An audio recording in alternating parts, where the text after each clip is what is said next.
मस्त अशी बर्फी तयार झालेली आहे। त्या वड्या देखील पाहू शकताय किती सुंदर झालेल्या आहेत। तर इन्स्टंट तयार होणारी, कमीत कमी साहित्य लागणारी आणि चवीला तर एकदम सुंदर होणारी सुक्या खोबऱ्याची बर्फी बनवणार आहोत।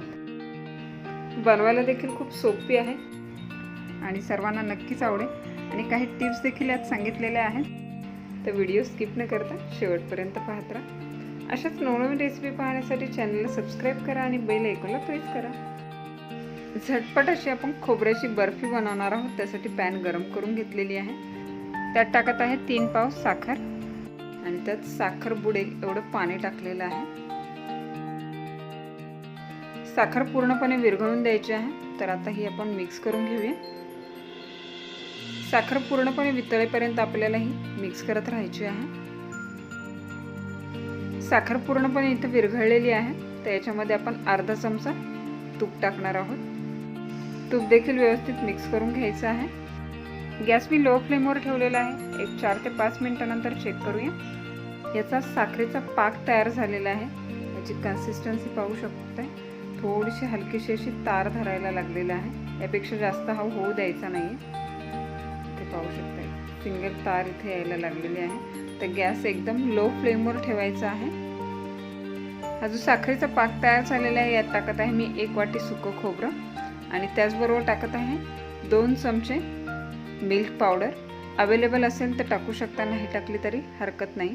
हे जे सुकं खोबरं आहे हे किराणा मालाच्या दुकानामध्ये आपल्याला इझिली मिळेल। यालाच डेसिकेटेड कोकोनट असं देखील म्हणतात। आता हे मिश्रण जे आहे ते व्यवस्थित मिक्स करून घ्यायचं आहे आणि पटपट करून द्यायचं आहे। गॅस इथे लो फ्लेमवरच ठेवायचा आहे, नाही तर हे जास्त सुक्कं होण्याची किंवा चिक्के कडक होण्याची शक्यता असते।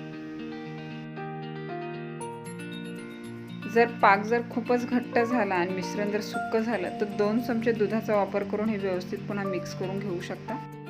दूध टाकल्याच्या नंतर व्यवस्थित मिक्स करून पुन्हा बर्फीच्या वड्या होतील एवढा थिकनेस त्याच्यामध्ये यायला हवा। आता हे बर्फीचं मिश्रण पूर्णतः तयार झालेलं आहे। तर मी एका डब्यामध्ये हे ट्रान्सफर करत आहे। वड्यांना एक शेप यावा, सगळ्या एकसारख्या व्हाव्यात म्हणून मी इथे हा आयताकृती आकाराचा जेवणाचा डबा घेतलेला आहे। त्याला फॉईल पेपर लावलेला आहे आणि तुपाने ग्रीस केलेला आहे।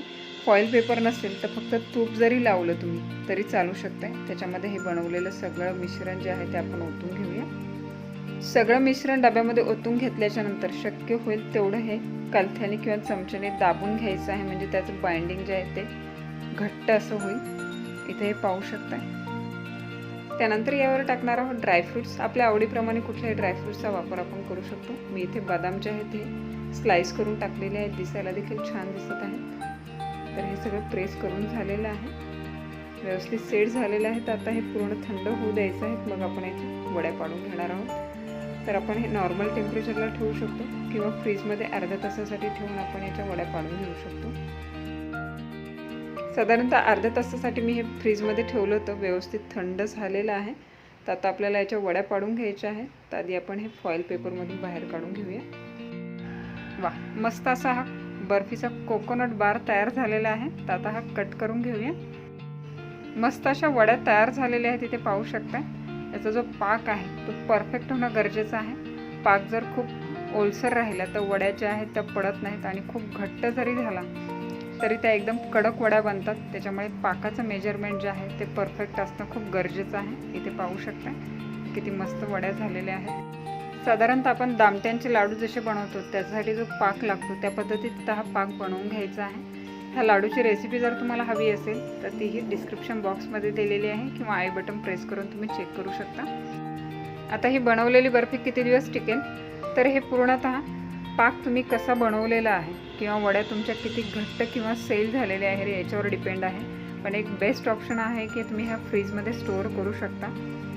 जर वड्या खूप घट्ट झालेल्या असतील तर त्या बाहेरही आरामात 4 ते 5 दिवस किंवा जास्त दिवसही टिकू शकतात किंवा थोडेसे सेलसर जरी झाले असतील तरी नॉर्मल टेम्परेचरला 3 ते 4 दिवस राहू शकतात। तर वर्षभरामध्ये आपल्याकडे भरपूर सण असतात। श्रावण महिना देखील आता सुरू होत आहे, तर सणांची सुरुवात आहे। त्यात रक्षाबंधन देखील आहे। तर जरूर या रक्षाबंधनला बाहेरून कुठली मिठाई विकत आणण्यापेक्षा इन्स्टंट होणारी सुक्या खोबऱ्याची बर्फी नक्की करून पहा, सर्वांना नक्कीच आवडेल।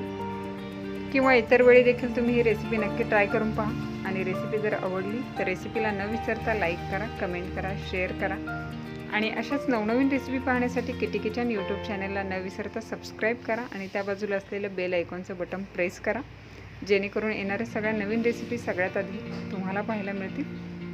तर पुन्हा भेटू एका नवीन रेसिपीसह. तोपर्यंत टेक केअर. Bye bye.